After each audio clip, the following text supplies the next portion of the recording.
वो चाहिए ना, सीट लेके दिखाना। उसके लिए करना पड़ेगा आपको मुकम्मल प्लान चाहिए होंगे, रोडमेप चाहिए होंगे, फॉलो कर सकें। और मेरा भी यही एम है कि आप सबकी ना सपोर्ट कर सकें इसके लिए।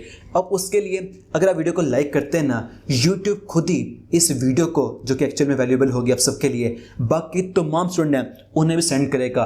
कब करेगा? जब सपोर्ट करेंगे और मुझे यहाँ से शो होगा जो मैं आपके लिए मेहनत कर रहा हूँ, आपको सेम एक्चुअल वैल्यू मिल भी रही है, राइट है, देन आपने स्ट्रेटजी को मस्ट फॉलो करना है, ठीक है। अगर हम बात करें स्ट्रेटजी की, वो क्या है? Number 1, make your basic strong. पहला पॉइंट याद रखना हमेशा, ये एमडीकैट फिजिक्स है, यहाँ पर आपको ना बेसिक है वो स्ट्रॉन्ग करनी पड़ेगी। हर चैप्टर का, हर टॉपिक का जो कॉन्सेप्ट है, उसके पीछे जो लॉजिक है वो क्लियर करना पड़ेगा। ये क्लियर होगा तो उसको एमसीक्यूज हैं वो सोल्व कर पाएंगे। कैसे करना है? सबसे पहले जिस चैप्टर को, टॉपिक को तैयार करने लगे, उसका लेने एक फास्ट ओवरव्यू, क्या मुझे ये आता है, नहीं आता। अगर नहीं आता ना, फिर आप उसका लेंगे लेक्चर मस्त लेंगे। मैंने आपको एग्जांपल दी थी अपने टाइम के कि मैं कैसे अपने टाइम पर एमडीकैट फिजिक्स में सबसे अच्छे मार्क्स ले पाया। मेरे भी कुछ कॉन्सेप्ट वीक रह गए थे, लेकिन मैंने लास्ट वीक में भी जो मुझे लेना चाहिए लेक्चर, तब भी लेक्चर लिए थे। मेन काम इस चीज़ का होता है, और यही देखते हो तो मैंने एमडीकैट फिजिक्स के मुकम्मल लेक्चर भी दिए, वन शॉट दिए। एक्चुअली मैंने वो रियल लेक्चर हैं फास्ट रिवाइज करने के लिए, डिटेल में नहीं थे, क्योंकि मैंने उससे ना एंड टाइम पे लॉन्च किया था, और एंड टाइम पे वही चीज़ होती है, ठीक है, फॉलो करने के लिए, राइट है। आपने लेक्चर मस्त लेने हैं। Point number 2, physics is difficult. आपको फिजिक्स मुश्किल लगती क्यों है? मैं अब सवाल पूछता हूँ, वो बुक जो आपको पसंद है, क्यों पसंद है? मिसाल ले लें एमडीकैट बायो, मिसाल ले लें एमडीकैट केमिस्ट्री, इंग्लिश या लॉजिकल रीजनिंग। आपको उनमें से बुक पसंद कौन सी होगी? वो पसंद होगी जिसके आपने क्वेश्चन लगाए और वो ठीक होने लग पड़े। वही तो ऐसे क्वेश्चन आते हैं, ये तो मेरी फेवरेट बुक है। बिल्कुल सेम मिसाल फिजिक्स की है। जब यहाँ सवाल सॉल्व करते हैं ना, वो आपके एमडीकैट लेवल के नहीं होते, किसी इंजीनियरिंग लेवल के सॉल्व होते हैं, वो सवाल सॉल्व नहीं होते, हम कहते हैं बुक मुश्किल है। ऐसी मिस्टेक आपने नहीं करनी। आपने करने हैं रेलिवेंट क्वेश्चन, वो प्रैक्टिस करनी है। मेरे आप देखेंगे ना पहले से वीडियोस जो स्टूडेंट 2025 के थे उन्हें गाइड किया था, मैंने एक ही बेसिक बात की थी, प्रैक्टिस बहुत मायने रखती है। यहाँ पर आपने प्रैक्टिस करने रेलिवेंट क्वेश्चन, वो कौन से होते हैं? पास्ट पेपर के होते हैं। आपने तैयार किया चैप्टर को, उसके बाद आप लगाएंगे पास्ट पेपर के क्वेश्चन, चैप्टर वाइज पे, टॉपिक वाइज से। यह आपको बताएंगे इस टॉपिक से एक्चुअल में आपके एग्जाम में क्वेश्चन आते हैं किस टाइप के, रिपीट कौन से होते हैं, आपने चीज़ याद कर रखनी है, ठीक है। ये आपने पॉइंट मस्ट फॉलो करना है। फिर जब आपके क्वेश्चन यहाँ पे सही हो रहे होंगे ना, आप देखोगे तो इससे पहले एग्जाम में क्वेश्चन आते रहे, मैं सॉल्व कर पा रहा हूँ। मेरी तो फिजिक्स पे एक फेवरेट बुक है। पॉइंट क्लियर हो गया। उसके बाद नंबर 3 पर सिली मिस्टेक। देखो 90% स्टूडेंट होते हैं, उनके फिजिक्स में नंबर पता कटते क्यों हैं? सिली मिस्टेक से। वो क्या? आपने एक सवाल देखा, समझ में आ गया, इस सवाल कहीं देखा लग रहा है, इसको ना मेथड जो होगा, फार्मूला जो होगा, यहाँ तक पहुँच के जब सॉल्व करने लग पड़े ना, वहाँ पर होगी कैलकुलेशन, उसकी मिस्टेक होगी।